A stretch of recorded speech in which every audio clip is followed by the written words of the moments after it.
What's going on, folks? We're back. The TreeTrunk Show with John, Serena, and Will, and our incredible guest today, Vimal Chandran. Dude, it's so good to meet you in person. The TreeTrunk Show with John. I hear my own voice in the background too. That was cool. Oh yeah, you gotta go find your browser that spawned your live stream. I hear my own voice in the background too. That was cool.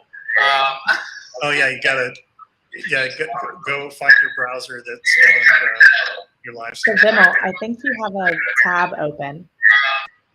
So Vimal, I muted you for a second. I think you have a tab open that's got the YouTube show going on. So we're here in double. Let's see if that worked. All right, Tech looks is like we're always good to go. Always the best way to start a show. A little awkwardness to start off a program is always, it's healthy. I've done that a ton of times. Always healthy. Well, nice to have you on, Vimal. How are you? I'm good. Good to see you all. I just got confused what happened because this is the first time I'm going live on a channel like this. Well, that's exciting. Yeah. We had an interview in the Tree House show yesterday, and our guest was in the room, but we couldn't see them. And so I was like, "Oh man, it's such a shame." Like she bailed, and she came up and she was like, "I was screaming at my phone, like I'm here." I felt horrible, but it's always good. I'm telling you, it's a nice little ice break. But I'm excited to get into this, man. I'm a huge fan of your style. The first question I wanted to kind of get into a little bit is just how you got into blockchain. Like, where did your introduction to NFTs and blockchain really begin? Okay, so last year around this time, I think around March, I came over. I came to know about the big sale that people happened at Christie's, right? I mean, it was a big news. So that's the first time I came to know about NFT. So I was thinking, I was following people also. So I was just checking, and this is the first time I listened to a word like NFT. I had no idea about crypto or anything before that. So I start exploring the NFT space. Then I figured out, okay, this is what it is. So I have been doing this digital art for so long. So I thought, like, okay, I can also try it out, right? So that was the time I started doing my artwork as NFTs. Yeah. I love that, man. And for somebody who's worked with so many incredible brands, like world premiere, world class. I mean, and it's no surprise, but how are they receiving these things? Is it a conversation that you're having with folks outside of the art community, or is this something you find is insular? Actually, it's a bit tricky. So I usually work with IRL work. I usually do with other brands also, but most of the people, they all heard about the word NFT, but they still cannot figure it out, and most of the people couldn't understand it till now, especially in India. So they hear about NFT, but in Indian government, the tax and issues with the regulations and stuff like that. So everyone is a bit afraid to get into that. But slowly, some brands are coming in. They are taking NFT seriously, but they still have no idea how to get into this. But they are trying to figure it out. I think it's a slow process, especially in India. So I think it will take some time. No But you have a question. global audience now, right? So I mean, it's fine for you. I mean, you've got a huge following. You've got great work, and you have a great people that know your work and promote it, and they're all over the world, right?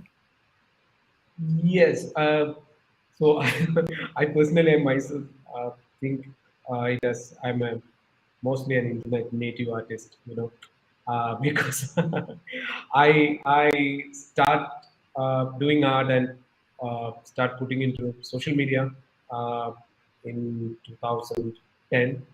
By that time, Facebook was there, so you know the Facebook pages and stuff like that. So I usually make some art and put it there, and slowly people start recognizing it.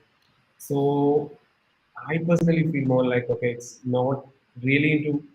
I didn't start with the traditional approach. I mostly, did it in the age of internet. So for me, the NFT is a natural progression from the Web2 to Web3. So I find it interesting. Right? I know And a for certain collector that's a pretty big fan, Serena. absolutely. I also just wanted to say, and I guess this is more so just generally about Indian art as well. I think since it's gone from non-secular to secular and then just kind of following this landscape, I love that your work stays a little bit with the traditional, but also appeals to everybody in the Web3 space as well. And I was just curious, do you find that your collectors are also like traditional Indian art collectors, or are they specifically in like the digital art Web3 space, or both? Actually, it's a mix, I guess. So since even though I upload my artwork on the internet in the 2010, my themes were mostly more that can be placed in a traditional art environment also, because I'm coming from a place, Kerala, which is the southernmost state in India. And if you look at it, the art biennial happened in Kerala, right? The Cochin Muslims biennial. So we have the exposure to art communities there, the global art community, but mostly traditional, not the digital space. Right. So I think like it's a mix of both. I mean, I cannot change myself, right, for the Web3. My stories are always like And you shouldn't. yeah, yeah. So I put it in a way that can be appealing to the global audience. I mean, even though the stories which I'm trying to narrate, it has a backstory. If you do some research, or if you try to understand what it is, even the reference also. But when you see in the first time, I wanted it. Okay, this is something else. I mean, this is something everyone can connect it. So yeah, that's the series I tried in NFTs. I And love where that, do man. you, I Okay. was just going to ask, where do you get your inspiration from? Well, okay. So most of my artwork right now, which are NFTs, I usually try to explore a genre called Indo-futurism. India is kind of the rich in all the folklores and the traditions, and all the superstitions and stuff like that. So I'm coming from I'm coming from a place which is the southern part of India. It's Kerala, which is mostly village, to be very honest. When you go when I go back to my home in Kerala, it's like the backside of my home is a paddy field. And there are a lot of stories which I used to hear when I was a kid, and there are a lot of festivals which is going to happen, which used to happen in my native place. So those are my inspirations. And when then I moved in the 20s to Bangalore, which is entirely different. I mean, it's mostly a metro, and I have a background of my village life on one side, and other side is the metro and the tech. Bangalore is the Silicon Valley of India. All the techies are here, so it's a mix of both the thing.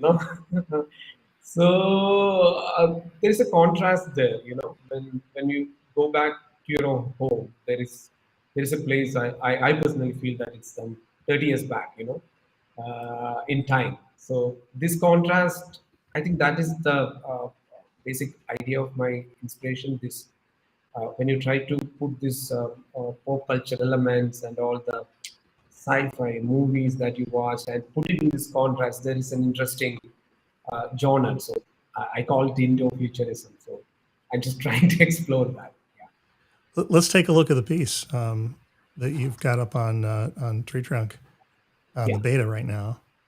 So maybe you could tell us a few things about that. I'll take the caption off. Okay, so for the mainnet launch, I'm planning something else, not this one. Okay, this one for only for the testnet. Okay, so basically, I call it threshold.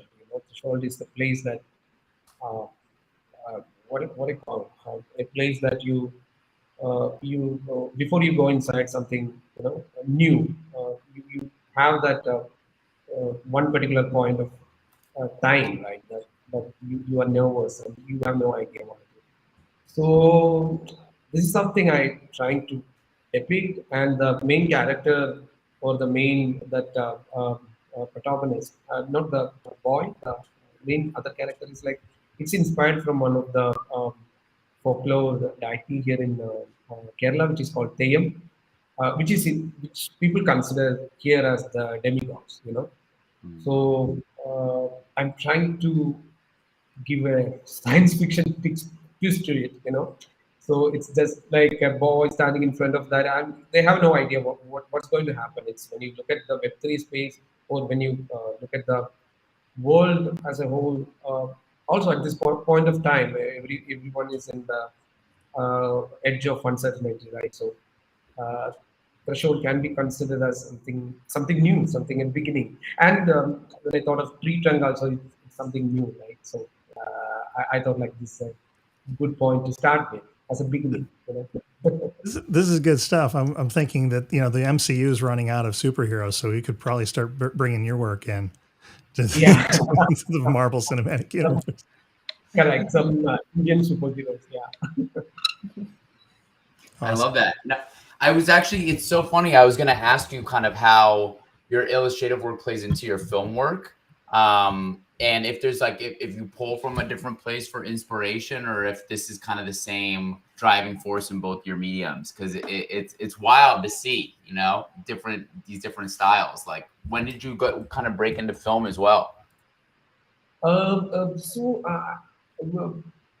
I was a kid, I started painting, like a traditional painting, like watercolor or paper, right? I started doing that. And then the 2010, I started experimenting with digital painting. I bought a Wacom tablet and started doing the digital Photoshop and stuff like that. I learned the Photoshop when I was in my college, so all the design tools I learned in the college.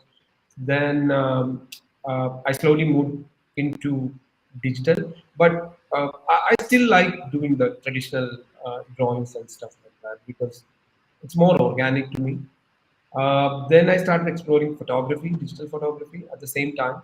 Uh, then I realized that even though I worked in different medium, what differentiate your work is the kind of a story that you would like to narrate, right?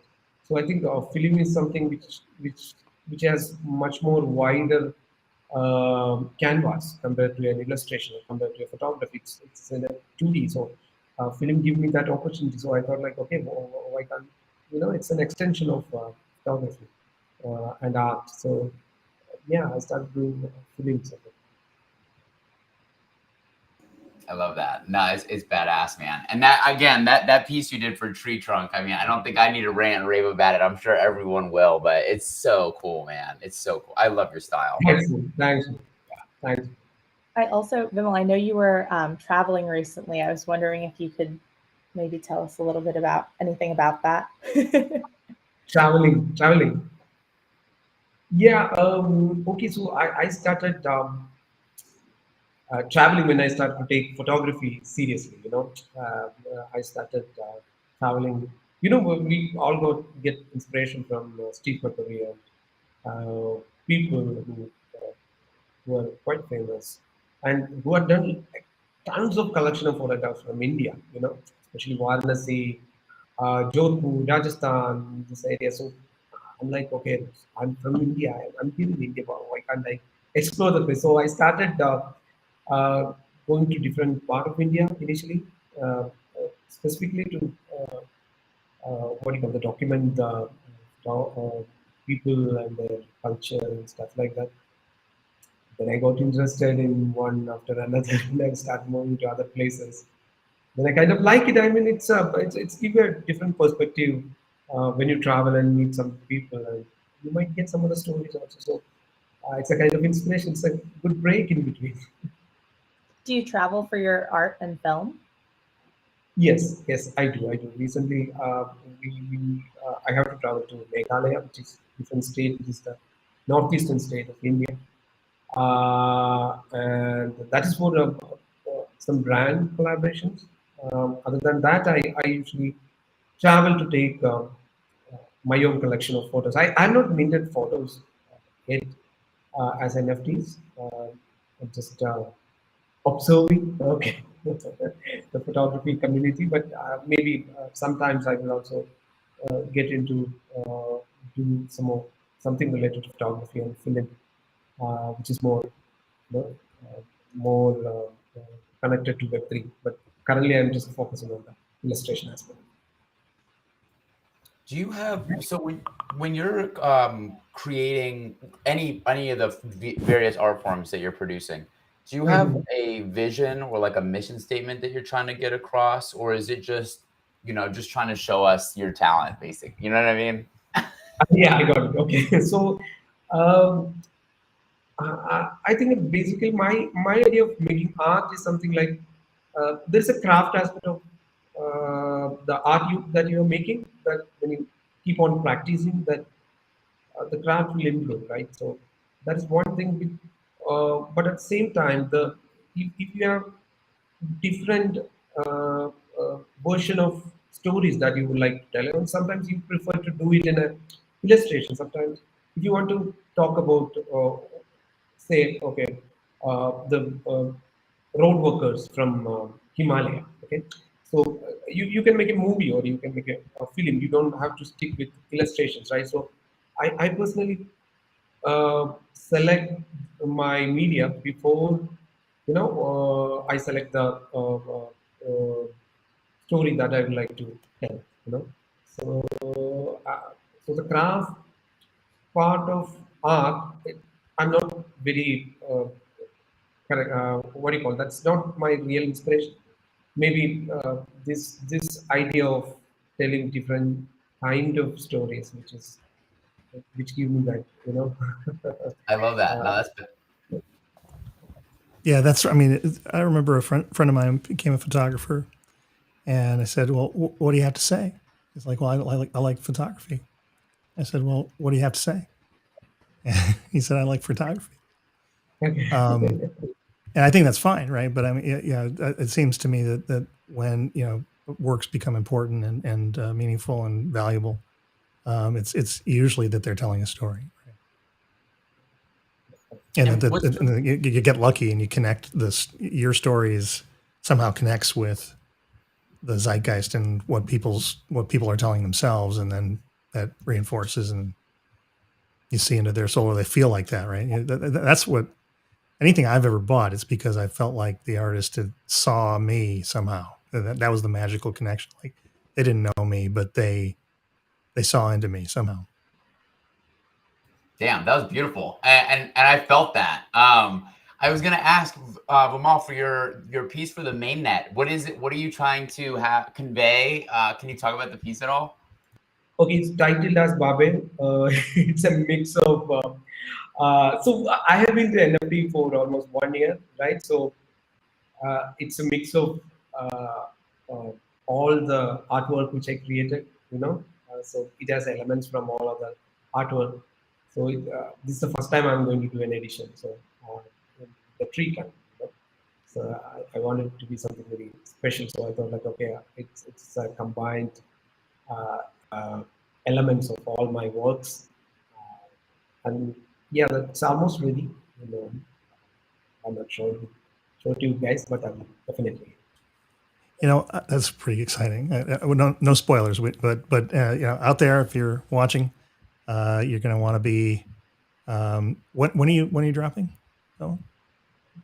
Oh, June before NFT NYC. That's what we planned. Right? yeah. What date? Serena, do you have the Probably date? around June 9th. June 9. Yeah. Okay. We'll So see. We people haven't watching. set I mean, that that's date yet. before the NFT NYC, but we'll be promoting it there. It'll be on display Yeah. and stuff like that. But you'll be able to buy it before then, on the 9th for real. It seems to me that somebody was talking to me about. We were talking about NFTs, and I'm like, we were kind of in the philosophy of it. And it struck me that maybe the lasting thing that's happening is that there's value in signaling self, right? That and in TreeTrunk in particular, it's signaling belonging, right? That you're you're saying that there's this thing, this icon, this piece of work that binds us as a family in this particular tree of and that adds a little extra spice to simply just buying an NFT to put on a Twitter feed or to put on your thing that you're saying, hey, yeah, look at all of us, look at the family that's in here, and we all resonate with this piece, and we can talk about it together, and we're signaling that this is something that we care about, that we support the work, and that we support the artist. And this is, I think, my favorite line from another artist, Matty Moe, who said this. He said, this is great. TreeTrunk or EIP 4910 draft NFTs are a way for you to support an artist without having to make somebody else your exit liquidity. Because you don't have to sell your NFT to make money. And I really liked that idea, because I've never liked the exploitative nature of saying, oh yeah, Will, you should buy this for an ETH because Serena will totally buy it for 2 ETH tomorrow. I'm like, it's a disturbing concept. Yeah, that's interesting point of view from John, actually. So when I look at the TreeTrunk, I find it's more of a collaborative effort between the artist and the collectors, right? I mean, it's like somebody buying your artwork, and they also want to create their own, branches, which is an interesting idea, which is never explored before. So when you first told me this idea, okay, so I was thinking about edition. So this is the right approach of doing this. We've been thinking about how can you add value to a branch as a collector without the potential for debasing the work, right? So I mean, if somebody bought one of your prints, say number 3, and then there was some way for them to alter it in some way, how could you allow them to do that in ways that would not violate the message that you're sending or the community? And that's tricky, right? Because I was thinking maybe some kind of like pre-done set of stamps or some other things or filters where the artist says, you can choose any of these things or you can mix them up, but it's still constrained. It's not like you just do anything. So we've been thinking about that. Yeah, instead of allowing the collectors to do whatever they want, we can fix something, maybe a color variation. I don't know. I don't know how to do it in my artwork yet, maybe adding an element, or you can move an element. But there is a possibility of experimenting in the whole concept as an artist, right? So it's a great way of distributing the art. Hey, do you want to see the latest? This is Will. Is it time? Let's do it. Okay. I'll quit. Oh yeah, you tell me. Okay, so I think demo gods. I've prayed to all the demo gods this morning. Let me see if I'm going to pull up my screen, and so Vimal, you're going to be experiencing this in just a few days. On the left is the seller's. This is still on our dev environment, but it's pushing to mainnet next week. And on the right is a buyer's environment, and so this guy's name is Old Me, and this one's New Newbie, right? So here we've got both a MetaMask test account here and a little MetaMask test account here. And you're a whale, John. That's fake ETH on Mumbai testnet for Polygon. Okay, so here we go. So here I'm in my NFTs, and why don't we create a new one? So I'm going to just browse media, and I thought I had some recents. Come on, where's my media? Hang on a second. I was trying to film this while it's happening so that I have it on my phone, because history, I don't get to be a part of history all the time. Well, right now you are. Here's my TreeTrunk logo. So here's a new TreeTrunk logo. Right? Oh, it's a terrible one. do a different one here. I guess we'll just do this one. Let's put it And so branch's logo, right? And then you can put your tags logo, right? Awesomeness. Karina's really into the NFT or the tags here, so I won't go in. You can also put, like you say, HTTPS TreeTrunk.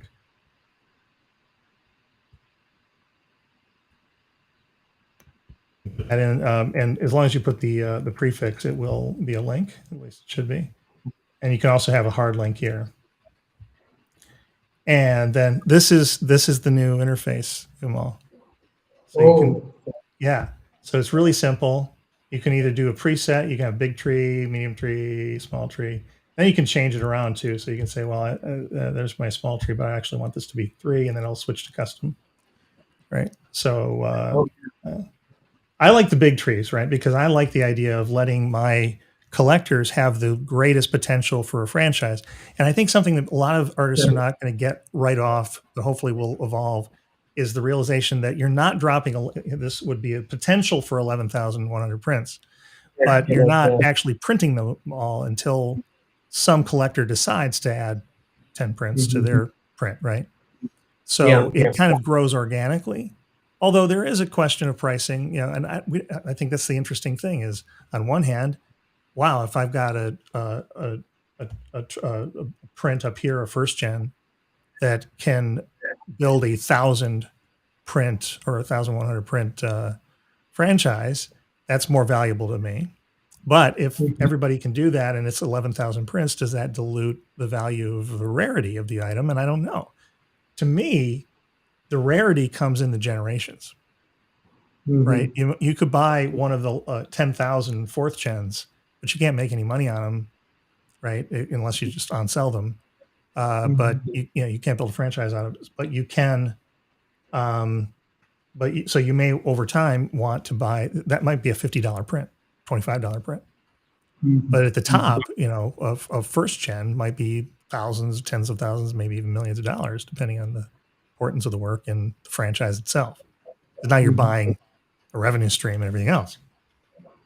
So I'm thinking the place to go rare is here. You might want to say, well, instead of 10 first gen prints, I've got 3 real great supporters, and then I want to hold one, and then maybe one more that other people saw. I'll just say 5. Well, that's 5,500 prints still. But every one of those first gens has the ability to have a full franchise. So everybody's kind of work out the economics of this for themselves. But I think it's kind of cool that you can. So what this says is that each first gen print can reprint up to 10. So each print can make 10, and then each of these can make 10, and each of these can make 10, and that's so you just do the math on it. So that's it. So the total is also at the bottom. Yeah, so that's 2,200 prints, and you're going to print 2 of them right now, right? So then I'm just going to go to the next. That's it. Da-da-da. And it's the Matic it'll cost, and you click that, and you're good. And then this is going to tell you how it's going. And it takes a while because it's doing a lot of stuff, and it's Web3, and it's the blockchain. But at least now you know kind of where you are along the process. And then on this side, what was that, Will? Oh no, I didn't say anything. I was just getting out. Saying it's dope. All right, so and then on this side, you can go to any of these. So you can go to. Oh, we go to one that I have already done. Right. So or back. Let's see this one. Yeah, this is 10 of 10. So you can see that actually this is going to change so that you'll see all the way down the tree. On even if the reprints haven't been made, you'll be able to see that some of the ones that haven't been made yet are in gray. So back to So one here. really big update that we'll have with the marketplace is that Vimal, I don't know if you remember, but on the marketplace as we had it for the beta, all of the artworks showed up as multiples if there were multiple prints. But now we have it so that each of the families has that OG NFT that comes up, and then you can go through the family tree, which is what John is showing. Yeah. And so in fact, I didn't do it, but you'll see here that this one allows me to buy it. But that's because, and I can go back and show this. I can go into this here, and I don't want to do it right now, but you can make more prints, and when you sell them, let me just hazard this. Yeah, you can go into show more options, reserved for specific buyer, and then put your buyers, your personal buyer's public key in there, and then only they will be able to buy it until you turn that off. So that's great for pre-sales and stuff like that. So you can start lining people up, just start getting their public keys, and put them in here. And you can say, well, this is a buddy of yours. You want to give it to him for very little. So, 1. And so you do that. This is still printing though. So you see the data save 1 of 3. So this is just kind of doing its thing. And over here, I can buy this. So because this is a private sale, I can see the buy button, and I just go like that and buy. Cool. And now I bought it. Pretty wild. Yep. And once I've bought it, then I can print more. So, And then the what do you tree think? keeps growing. This is cool. I mean, this is a lot of improvement from the Tesla. The first thing is if I can see the tree structure, that itself is a great thing. Now I can understand. Okay, there is a 10 version of this. So the gray one is something which is not put for sale, right? But it's there, it's available, but it's not put for sale. Exactly. Green That's one right. is the one. Yeah, those are only the ones with and you can do this. So yeah, this has been sold. Yeah, so this is now this is now sellable.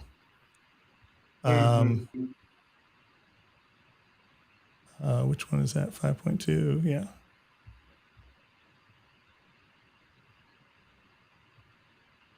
Yep. And then if you go into your own, now you can go into my NFTs and see that.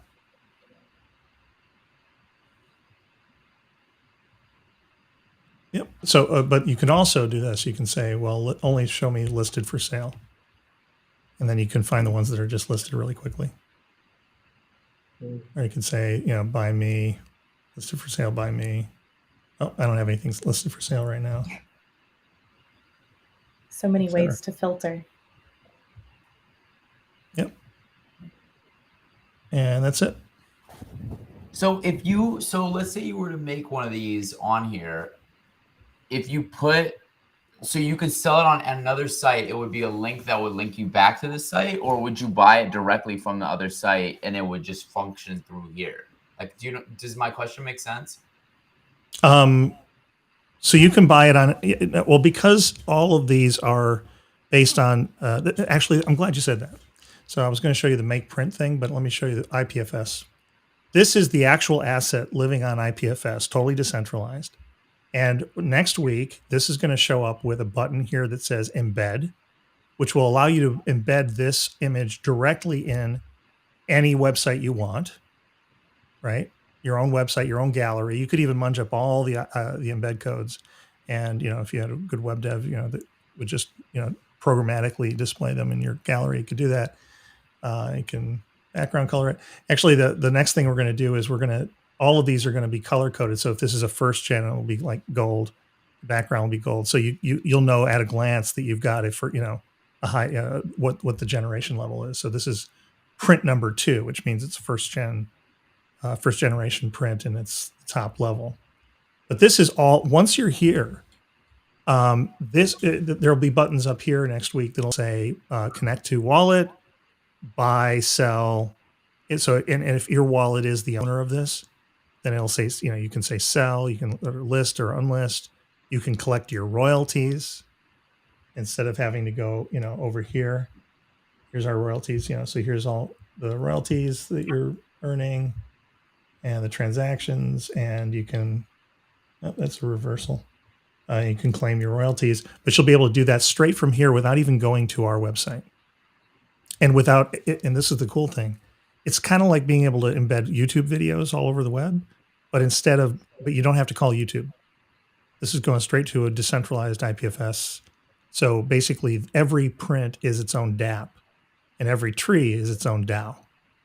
And you don't need a marketplace to buy and sell once you've planted the tree, because the blockchain's doing all of it. So Vimal, for example, I know you have on your website, and for anyone that has not checked out Vimal's website, please go there. But I know you have, images of all of the different NFTs that you have, and those could essentially, if they were TreeTrunk NFTs, be an actual clickable link to purchase that NFT. So I can embed the code and people can buy from my website. That's cool. That's cool because we are not bounded to any marketplace, right? So yeah, and if God forbid anything ever happened to TreeTrunk.io, once you've planted your trees, you don't rely on TreeTrunk anymore at all, or any other marketplace. So then, Will's your point about marketplaces is you could put it into any marketplace that supports the standard, and again, it's not interacting with us at all. So we don't have to do like bilateral. Our wallet is either in that tree or not, as a fee. And wherever it sells, that wallet is doing its job. So unlike with, if you have connected to a centralized system or to Wyvern or any other marketplace system that's run by a company, then you have to do these bilateral arrangements, and that's why it's tricky. Here you can just spray it all over the web, and it doesn't even matter. And then now you can't do this yet. To make new prints, you still have to come back to us. But yeah, so I own this print now. I own print number 2, and I want to create 2 reprints, right? And I'm going to set my royalty and done.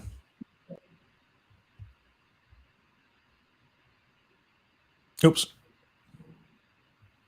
I think I logged out and in on the wrong account, but yeah, you get the idea. So that's it. Still working out bugs, but that's basically the experience. That's wild. Thank you so much for walking us through, John. Yeah, seriously. Appreciate you burdening that stress for this. Hey, you and I were on stage, Will, when we did this, with no net in front of a bunch of people at ETH Denver, right? Serena and Will and I and Logic. One of the bravest moments I've ever seen was you all testing that on stage live at a conference. I learned to be more confident that day. Yeah, we didn't have like we didn't have a video backup that we could cut to or anything like that. If it went down, that was it. Somebody from the audience called out and they're like, "Is that real? Is that live?" I'm like, "Yeah, it's live." So what do you think, Vimal? Is that amazing, love it. Actually, in the last 3 months, I've seen a lot of improvement. I mean, when comparing to the testnet, UA has changed, and it's now more easy to identify. Last time it was a bit difficult to identify which is the first generation, which is the second generation, and how many prints are there. So yeah, now this is really cool. I think I'm so excited about the launch. Right on. Yeah, well, we're just going to keep polishing and stomping out bugs, but we just did get passed, I think, for our the smart contract has been audited pretty well at this point, and so we've the thing that I'm working hard with the team right now on is not anybody worried about losing their money. That's the 2 rules for going to the mainnet that we set up was nobody loses their money. And nobody worries that they lost their money because of some kind of UI thing that they don't get. And the second one is the harder one. Because it's all on the blockchain, I think there's reasonably good security on, because you're not, we aren't doing any kind of off-chain thing, or, so that, and there's a lot less chance for some of the naughty things that can happen as long as people are sensible. Phishing is always an issue, but what's more, what I think is just as concerning is when, something with Web3, and Web3 is still twitchy. It's not buggy, but twitchy. It's like, it takes a long time, and it'll time out, and then you think nothing happened, and you click somewhere else, and now you're confused and angry, and it's real money on the line, so you're not happy, and then that's why we have an instant chat to our support team, which will include me, by the way. The best way to do a startup is for the CEO to be on the support team. I've heard stories that like CEOs of big companies, like, actually stealthing in to be on the support, doing support calls, and you don't know you're talking to the CEO. I think it's a good thing. That's fun. Yeah. I also, not to change the subject, but also to change the subject, Vimal, I know you mentioned that you've been in digital art for so long. And so I was just curious with, I guess, like with the landscape changing and NFTs getting so big over the past couple of years, what has been, I guess, like the difference in how you approach the art in terms of like selling it or connecting with people or like marketing it, and what has remained the same? Okay, cool. So the big thing about digital art was the traditional art world was not really taking it seriously, because it's all the gallery promoting artist stuff, right, in between. So gallery cannot really sell a digital print. At the end of the day, they consider it as a print, so they wanted more of a traditional original work rather than the digital prints. I mean, the digital artists were kind of a sidekick from the NFT scene, but now after the NFTs, it's like, okay, the first thing happened is in the way of perception. Like, everyone considered them as a serious artist. Okay, this guy is not making art and putting it on the internet. This guy is doing something, that can be that can actually make some money. So before that, I have a store which usually sell my prints and stuff like that. But that's my only way of selling the artwork. If it's a digital artwork, making prints or making lifestyle products or stuff like that. Or the maximum you can do is a limited edition signed print to authenticate it. But NFT now, I consider it just like a painting. And if you make a one-on-one artwork, it's like you made a oil painting on a canvas. I cannot find the difference. I mean, you can sell it exactly like a physical item.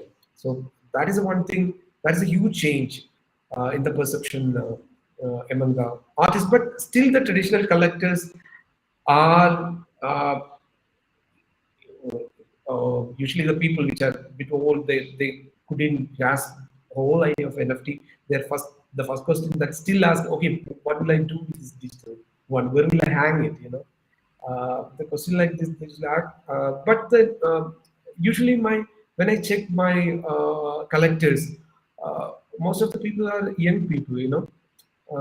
They have the crypto money, but still they are very young and they want to show to your friends, okay, I own this particular artwork, okay, which is actually similar to the traditional art world. A lot of collectors own an art piece to tell them, okay, I own this art piece, right? So it's similar, but the time has changed and the generation has changed, and the main thing is that people want to connect with something, right? So they love what it is, whether it's a traditional, whether it's digital. They want something to connect with. I wish we could change the language a little. In that, and I wrote an article on Cointelegraph about this a few weeks ago. An NFT gives you, if you do it right, you can use it as a claim of rights. right? You can say, I have a right to sit in this seat. It's a ticket. Or I have a right to do a certain set of things with a particular asset, unlike a Bitcoin or Ether or something, where somehow magically these ledger entries on a fancy database or blockchain are unto themselves valuable. An NFT is valuable because of its claim on something usually not on the blockchain, right? Like a piece of digital art. So, and it is a question about whether or not you actually own that set of ones and zeros that is the art, because ownership implies control and possession. Well, you don't have possession, you don't have control. And traditionally, I mean, we're like less than 5 years old in the whole industry, and really less than a year and a half for most people's awareness of it. But the traditional 721 based NFTs are almost none of them have any kind of rights associated with them. Although Bored Apes has a little bit of user rights involved. So everything about the TreeTrunk NFTs, the way we've implemented it, you have a set of rights. You have a right to make copies, reprint them, sell them, earn royalties. So that's what you really own, is that. And then we're doing that zero knowledge work to say, well, you also can sort of protect your hidden file and say, hey, this file generated the thing you can see, but it's actually different. That way you can say, I have possession of the thing, even though other people can enjoy what it looks like. You can say, my ones and zeros are technically different than that, and I'm protecting that. So that way I have possession and I have control, and that's ownership. So I think we're moving towards ownership, but right now I would rather that people say you can buy rights to X, some set of rights. And I think that's another thing we'll be adding is like pluggable contractual rights. You have a right to sell this in Canada, or you have a right to distribute this movie in Singapore, right? What have you. And you got to manually add those in, huh? Like every single, if any rule is added, you got to put that in basically into the code, or would you put that into the just code in the of contract just in the legal that says, hey, you're legally allowed to do this. That's why we have a famous lawyer on the founder team, and Ira Rothkin. I mean, he's great at that. Love that. Interesting. But what do you think about that, Phil? I mean, it's a troublesome thing, right? Do you really own that file that everybody can grab and copy and debase, and or do you? I think that's kind of beauty of NFT, right? From the traditional art world, it has to think in a different perspective, and we are coming from a. I mean, it's been almost 20 years about the mainstream digitalization, and we are replicating the memes regularly, right? So all of a sudden, I personally feel that the memes that we usually watch, which, in the context of culture or the context of digital culture, it's more like a piece of Picasso. I mean, when you think about time and a different perspective. We have modified memes. We have different version of the memes around the internet, but we still love it. But there is some. I do, but I don't say that I own a meme. I'm not even sure, right? Yeah, I can say I started that meme, but I can't say that I own it. And say I mentioned an NFT of a meme, and tried to convince Will that he owns that meme. Now he doesn't really. He owns a claim that others in this case would dispute strongly. Right. In the case of NFT, I think the first guy who made one of the viral meme we have minted it has an NFTs, and there are different versions of it around it, and people can trace back and find, okay, this guy is the original meme creator. He's the big guy, right? I mean, he's the Da Vinci of our age. So you need to think Web3. I mean, all these things in a different perspective. You need to unlearn. Ownership or provenance of these chain of sales is cool. I mean, if you had forget about digital. I mean, if you had imagine if you could actually have the chain of sales of a Rembrandt all the way back to the original, and who he sold, who they sold. That would be, that is useful. But I think a lot of people have fooled a lot of other people into thinking that somehow when they buy an NFT, they're buying the actual art, and they're not, right? They're buying a claim. Yes. In some cases, in some No, they're buying it, like No. because some you can buy the physical, for example, or if you get the commercial rights. Yeah, Then but what you bought on the NFT was a sales receipt that says that you bought this physical thing, and that's fine. Or you can buy a copyright. You could buy, so I think what it comes down to is, even if you let it be copied all over the internet, you have, in order to say you own it, you have to be able to not let it be copied all over the internet. Right? Otherwise, an important aspect of ownership, just the word, is gone. Right. So I like the idea of saying, hey, everybody can enjoy it. It's all over the internet. But I chose to make it a CC0 license, universal license, so anybody can do that. But I got to choose. If I didn't get to choose, if it's on IPFS and everybody can just do it, then do I really own that work? Do I control it? Do I possess it? No. I own some claim about it, but I don't own the work. Is that a concern of yours as an artist, that your artwork, it might be misappropriated or taken by people on the internet? Like, is that something that concerns you, or are you kind of just like, it is what it is? In the context, I'm still, thinking about the whole concept of ownership to an artist in Web3, how it would work. I still couldn't figure out an exact right or wrong in doing this way, whether it's a CC0 or you want to do it, give some, copyright or things to the other collectors. I'm just debating in my mind. I still couldn't figure it out what is the correct method of doing it. But I like that idea of you owning the one. I mean, you, like John told, I mean, you're claiming that you own the work, and the people are making different versions of it, like a meme. Or that's really interesting. Now, with TreeTrunk, what you own is a claim that is enforceable on the blockchain, because you are the only one that can collect royalties from the prints that come out of your print.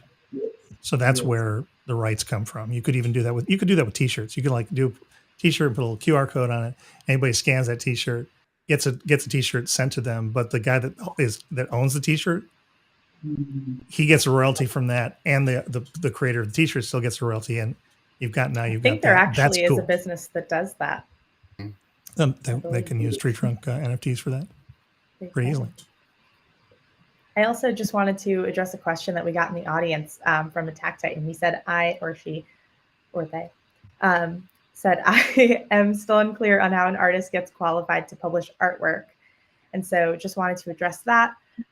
So right now we have our headlining artists, but right after NFT NYC, we are going to open that up to any artist or creator that wants to mint on TreeTrunk. So, but not bad guys. Not bad. If you're a bad guy, stay away. We don't like you. If you steal from Vimal or anybody else and try to put it on TreeTrunk, they will find you. We also had another question that I thought was really great. I will actually just put it up. So can you control who buys your copies? So what you can do, they're prints, but what you can do is actually list an individual NFT print for sale for a specific public key. So you would be able to set that for a specific person. It's not timed, and that would be the way to control it. Yeah, about a little bit halfway through this stream, if you scrub back, after we're done, you'll find you'll see the actual interface, how to do it. Which was awesome, by the way. That was not fake. That was my first time seeing it. on screen. I was recording with my phone, forgetting the fact that this is recorded. But Well, if you were watching closely, you would have noticed a couple of errors that did pop that the engineering team's still working on, but it's pretty good. Yep. I'm excited because we have a fantastic team, but especially Terrence Leonard is one of the great engineering leaders. Comes out of the U.S. Naval Academy. He's an information warfare officer for the military, and very, very professional. And he managed, and I was worried about it all the way through, but he managed to get us ahead of the game and deliver the functionality and get to code lock with enough time to, buff everything out. And that's always a good day. I'm really grateful to him and the team for what they did. Andreas Freund, of course, as well. Agreed. Super cool.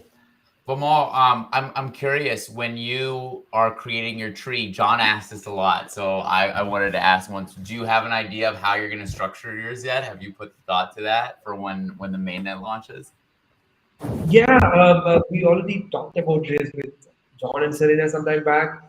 Now, a lot of my initial doubts about how many branches and trees I needed to make, it's been changed. Like John told, to be honest, John convinced me, but that's correct actually. What he's telling, see, basically there is no 11,000 artwork in the market, right? I mean, unless otherwise one collector tried to create prints, it's not there. It's only the first branches are out there. If I try to put it, if you think in that perspective, I think this need to be worked out in an entirely different way. It's not there anywhere before, So it's more like I think that the takeaway, Vimal, is to me is the probably the most powerful place to control rarity is at the top. Top, You say there's only one first gen, or there's only two, or only three, or four, up to 10. And 10 might be rare enough, right? But then I would think you'd want whoever gets a first gen to be able to have as big of a franchise as possible. So I would, instead of like squelching down the bottom and saying, I'm not even going to let fourth gen in. Well, that just means that there's less digital inclusion, there's less or financial inclusion, there's, and less of the ability for your top geners your first geners to make money. So I would say that's the place. I think that's where I've come to in my head is if I'm going to make rarity, if I'm going to make it less than 11,000 potential prints, I'm going to do it at the top and still give each one of those as much potential to make revenues as possible. Yeah. So I think that the one on top, which is more powerful than the one on one, In the one on one, you will not be able to make, the collector will not be able to make the branches and get a revenue stream below it, right? But here the top, maybe if I put 5 or 3 or whatever, they are more powerful than a one on one, right? It's like it's coming with a utility attached to it. In fact, I think if you made a single first gen print, and then that first gen print can make 10, and each of them can make 10, and each of them can make 10. Yeah, right? It's about 1,100 prints. What you've got there is effectively a one of one, where we've changed the definition of an NFT from a digital sales receipt masquerading as a piece of art, trying to convince you that Will's going to buy it from you for more later, to only one person has the right to build the franchise. amazing. And that's the right. So that's what the NFT is giving you, right? There is art connected to it, and it's much more closely connected because it's on IPFS. The entire asset is on IPFS, linked to the thing, and controlled directly by the smart contract on the blockchain. So it's much more tightly coupled. Still, somebody could right click that image and do stuff with it, and that's fine. You can't stop that. But at least I think at this point you've got, you have that. I think that's what a one of one should be, is I'm the only one that has the right to be at the top of this tree.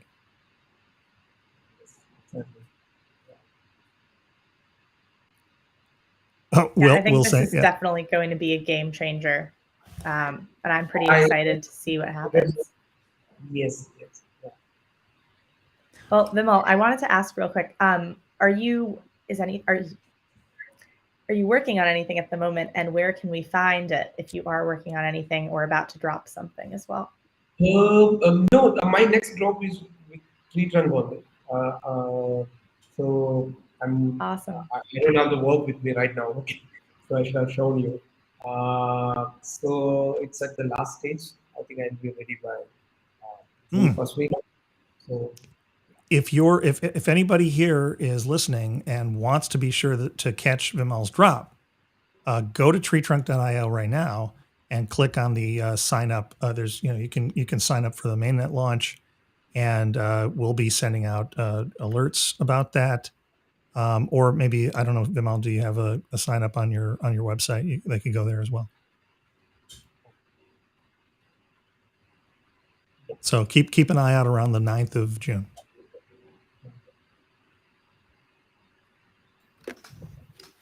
And this is the URL for that as well.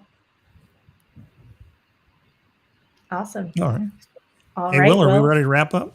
I think so. I think June is going to be an exciting month. It sounds like NFT NYC, TreeTrunk mainnet. It's going to be nuts. I'm excited. Absolutely. Cannot wait. Well, listen, thank you all so much. Overall, go ahead, man. My bad. yeah, we'll be excited about the launch even there. I really want to understand how people take this.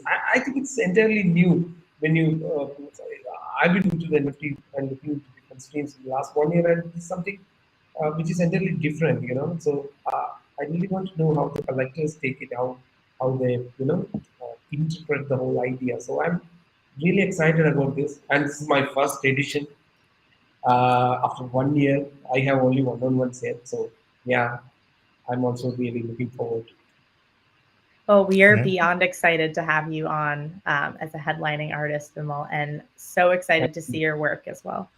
Thank you. Thanks, Don. Thank you so much. All right. Bye, See you later, everyone. guys. Bye, Will.